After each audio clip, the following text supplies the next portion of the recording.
चलिए दोस्तों, मैं आपका इस में आपका स्वागत है।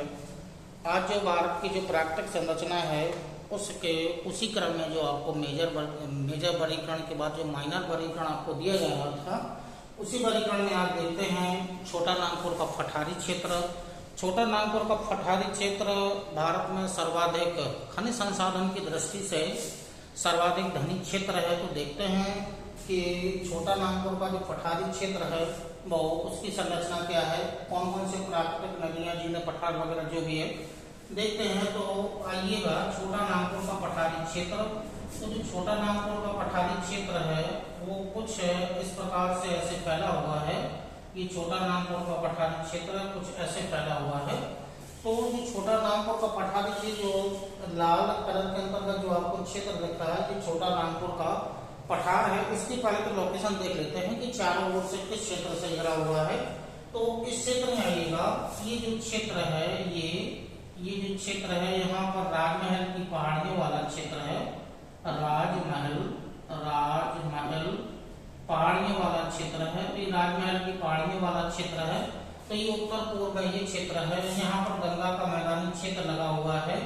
यहाँ पर आएंगे तो ये बांधेर का पठार है, यानी कि बांधेर पठारी क्षेत्र है। बांधेर पठारी क्षेत्र जो है वो यहाँ पर जो केंद्रीय उच्च भूमि है, ये केंद्रीय उच्च भूमि से अलग करने वाली संरचना है। यानी कि मेघालय, यानी कि जो छोटा नागपुर का पठार है, कि छोटा नागपुर पठार है, छोटा नागपुर जो पठार है वो छोटा नागपुर पठारी क्षेत्र, यानी कि ये जो पठारी क्षेत्र आता है ये पूर्वी पठार के नाम से इसे जाना जाता है। ये भारत का सर्वाधिक खनिज संसाधन की दृष्टि से धनी क्षेत्र है। तो ये छोटा नागपुर का पठारी क्षेत्र है। तो छोटा नागपुर के पठार को पूर्वी पठार के नाम से जाना जाता है। तो ये जो पूर्वी पठारी क्षेत्र है, इसके पश्चिम में केंद्रीय उच्च भूमि है। केंद्रीय उच्च भूमि और छोटा नागपुर पठार को अलग करने वाली जो संरचना है वो बांधेर का पठारी क्षेत्र है। फिर इसके दक्षिण पश्चिम में आइएगा तो यहाँ पर जो सतपुड़ा पर्वत का जो क्षेत्र है, सतपुड़ा पर्वत को, यानी कि मध्य प्रदेश में महादेव और छत्तीसगढ़, मध्य प्रदेश और छत्तीसगढ़ में इसे मैकाल रेंज के नाम से जाना जाता है। तो इस क्षेत्र में ये मैकाल रेंज यहाँ पर फैली हुई है, यानी कि ये मैकाल रेंज है, ये मैकाल रेंज। अब आइएगा दक्षिण में, तो दक्षिण में ये जो क्षेत्र है ये छत्तीसगढ़ का बेसिन लगा हुआ है। छत्तीसगढ़ बेसिन या छत्तीसगढ़ का मैदान दक्षिण में है। तो ये पूर्वी पठार है, छोटा नागपुर का पठार, जिसके दक्षिण में छत्तीसगढ़ का मैदान या छत्तीसगढ़ बेसिन लगा हुआ है। अब इस क्षेत्र में आएंगे तो जो उड़ीसा वाला जो क्षेत्र है, इस क्षेत्र में यानी कि एक मैदान है जिसका नाम है रार प्लेन है, यानी कि रार मैदान, ठीक है, पूरे भाग में लगा हुआ है। तो ये लोकेशन जो यानी कि छोटा नागपुर का पठार है, इसके उत्तर में राजमहल की पहाड़ियां हैं, उत्तर में थोड़ा सा गंगा का मैदानी क्षेत्र, ये उत्तर पश्चिम में बांधेर का पठार जो केंद्रीय उच्च भूमि से अलग करता है, दक्षिण पश्चिम में मैकाल रेंज है, दक्षिण में छत्तीसगढ़ का मैदान या छत्तीसगढ़ का बेसिन है, और पूर्व में रार प्लेन फैला हुआ है। ये छोटा नागपुर पठारी क्षेत्र, ये इसकी संरचना है, चारों ओर की इसकी लोकेशन है। तो जो छोटा नागपुर का पठारी क्षेत्र है, छोटा नागपुर पठारी क्षेत्र से एक नदी बहती है जो इसे दो भागों में से बांट देती है, और नदी का नाम है दामोदर नदी है ये, यानी कि दामोदर नदी है। जो दामोदर नदी है छोटा नागपुर पठारी क्षेत्र की सबसे लंबी नदी है, प्रमुख नदी है। अब ये दामोदर नदी है, इसके उत्तर वाला ये जो क्षेत्र है ये हजारीबाग पठारी क्षेत्र है, यानी कि हजारीबाग पठार है। मतलब दामोदर नदी के उत्तर में हजारीबाग का पठार है, और दक्षिण में ये जो क्षेत्र है ये रांची का पठार है, यानी कि रांची पठारी क्षेत्र है। तो दामोदर नदी छोटा नागपुर पठार को दो भागों में बांट रही है। नदी के उत्तर में हजारीबाग का पठार, नदी के दक्षिण में रांची का पठारी क्षेत्र है। अब लोकेशन देखते हैं हजारीबाग पठार की। तो हजारीबाग पठार का ही भाग है पलामू का पठार, यानी कि पलामू पठार है जो पश्चिमी वाला जो क्षेत्र है, जो बांदेल पठारी क्षेत्र से संलग्न संरचना है। तो हजारीबाग पठारी क्षेत्र के जो उत्तरी वाला भाग है यहाँ पर कोडरमा हिल यहाँ पर फैली हुई है। कोडरमा की पहाड़ियां या कोडरमा हिल यहाँ पर फैली हुई है। ये जो पहाड़ियां हैं हजारीबाग पठारी क्षेत्र के उत्तर में जो कोडरमा की पहाड़ियां हैं, ये भारत में सर्वाधिक अभ्रक उत्पादन के लिए प्रसिद्ध है। इनकी माइका या अभ्रक उत्पादन के लिए है। हजारीबाग पठार के दक्षिणी भाग में इस क्षेत्र में रामगढ़ की पहाड़ियों का विस्तार है। रामगढ़ की पहाड़ियों का विस्तार है। अब आइए तो छोटा नागपुर पठारी भाग का ही जो उत्तरी पूर्वी भाग वो राजमहल की पहाड़ियां हैं। राजमहल की पहाड़ियां पर ही यहाँ पर जो राजमहल की पहाड़ियां हैं, राजमहल की पहाड़ियों पर ज्वालामुखी प्रक्रिया से निर्मित संरचना का विकास हुआ है। जहाँ पर एक चोटी है, डालमा नाम की चोटी है। ये डालमा नाम की चोटी है ज्वालामुखी प्रक्रिया से निर्मित बैसाल्ट चट्टान से निर्मित ये संरचना है। इनकी बैसाल्ट चट्टान है और बैसाल्ट चट्टान होने के कारण इस क्षेत्र में काली मिट्टी का यहाँ विकास हुआ है। इनकी काली मिट्टी का विकास हुआ है। तो जो हजारीबाग वाला पठारी क्षेत्र है, हजारीबाग अभी जो राजमहल की पहाड़ियां हैं, यहाँ झारखंड है, झारखंड का क्षेत्र है और यहाँ पर ये वेस्ट बंगाल का क्षेत्र है। तो राजमहल की जो पहाड़ियां हैं झारखंड और पश्चिम बंगाल की सीमा पर अवस्थित हैं। राजमहल की पहाड़ियों के जस्ट और उत्तर में जाएंगे तो गंगा का मैदानी क्षेत्र मिलेगा। तो जो हजारीबाग पठारी क्षेत्र है, हजारीबाग पठारी क्षेत्र में एक चोटी है। ये जो चोटी है हजारीबाग पठारी क्षेत्र में है, पार्श्वनाथ नाम की चोटी है। ये पार्श्वनाथ, ये चोटी है पार्श्वनाथ। ये पार्श्वनाथ नाम की चोटी है जिसकी जो ऊंचाई है 1336 मीटर है। यह जो चोटी है पूरे छोटा नागपुर पठार की सर्वोच्च चोटी है जिसका नाम है पार्श्वनाथ की चोटी। हजारीबाग पठारी वाले क्षेत्र में है। अब उसके बाद जो हजारीबाग पठारी क्षेत्र के बाद अब अध्ययन करना है जो दामोदर नदी के दक्षिणी वाला क्षेत्र है, वो रांची का पठारी क्षेत्र है। रांची के पठारी क्षेत्र में आइएगा तो इस क्षेत्र में आएंगे तो यहाँ पर कोल्हन की पहाड़ियां फैली हुई हैं। कोल्हन, ये कोल्हन की पहाड़ियां यहाँ पर फैली हुई हैं। और आगे जाएंगे तो यहाँ पर धानजोरी नाम की पहाड़ियां हैं।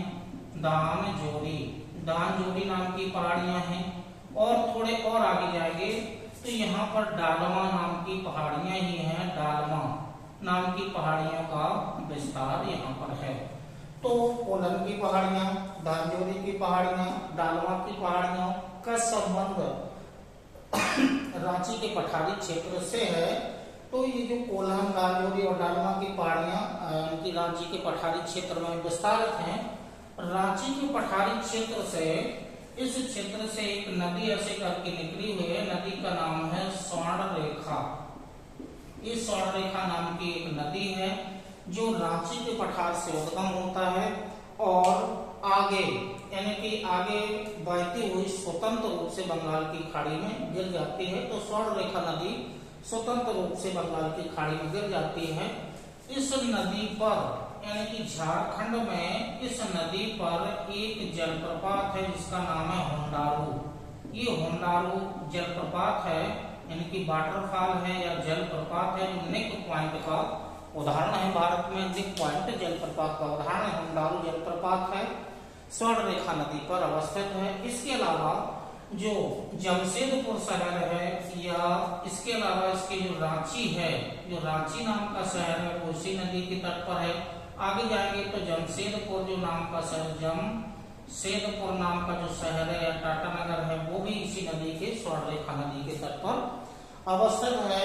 तो ये रांची पठार की जो प्राकृतिक संरचना है इसके बारे में हो गया है। और रांची पठारी क्षेत्र में जहां कहीं भी ऐसे ऊंचे यानी कि टीली रूप की संरचना ऐसे जो पाई जाती है उसको पटभूमि के नाम से इसे जाना जाता है। तो ये पटभूमि है यानी कि पटभूमि है जो ग्रेनाइट से निर्मित है यानी कि ग्रेनाइट चट्टानों से निर्मित संरचना होती है। यानी कि टीली यानी कि टीला रूपी संरचना को पटभूमि के नाम से जाना जाता है। छोटा नागपुर पठारी क्षेत्र में। तो ये पटभूमि वाला क्षेत्र है। रांची जो छोटा नागपुर का पठारी क्षेत्र है, यहाँ यानी कि आर्कियन संरचना, आर्कियन संरचना और आर्कियन के बाद धारवाड़ संरचना, धारवाड़ संरचना के बाद हड़प्पा संरचना और हड़प्पा संरचना के बाद गोंडवाना संरचना। ये गोंडवाना संरचना का विकास छोटा नागपुर पठारी क्षेत्र में सर्वाधिक हुआ है। और जो गोंडवाना संरचना का विकास है वो कोयला उत्पादन की दृष्टि से या कोयला से संबंधित है।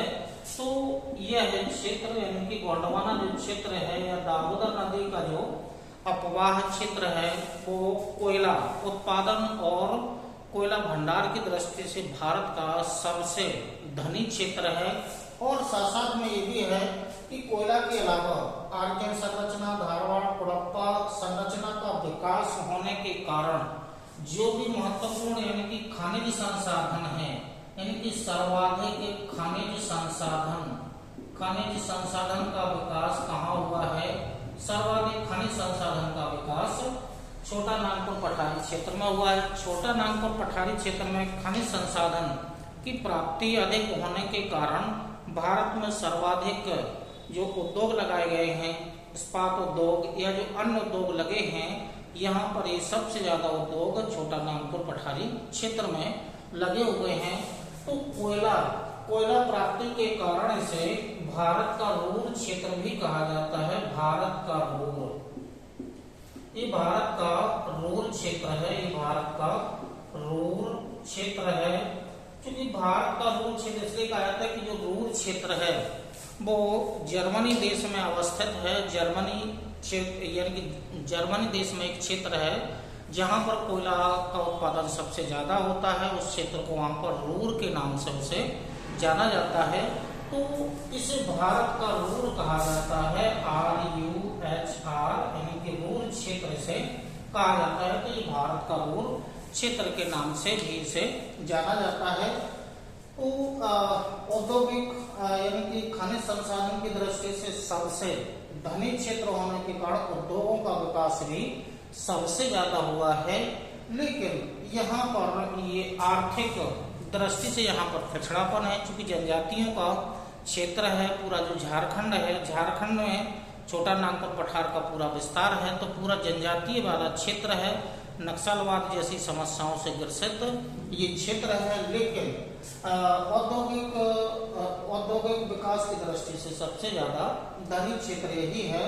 तो इस क्षेत्र में जो छोटा नागपुर पठारी क्षेत्र है, जो प्राकृतिक रूप से जो आपको दिया जाना था, वो प्राकृतिक रूप से डायग्राम आपको दे दिया गया है। ये पूरे भारत का यानी कि भारत का रूर क्षेत्र है। तो इसी क्रम में आगे जो आपको वीडियो दिए जाएंगे, इसी क्रम में आपको आगे वीडियो दिए जाते रहेंगे। तब तक के लिए नमस्कार, धन्यवाद, जय हिंद।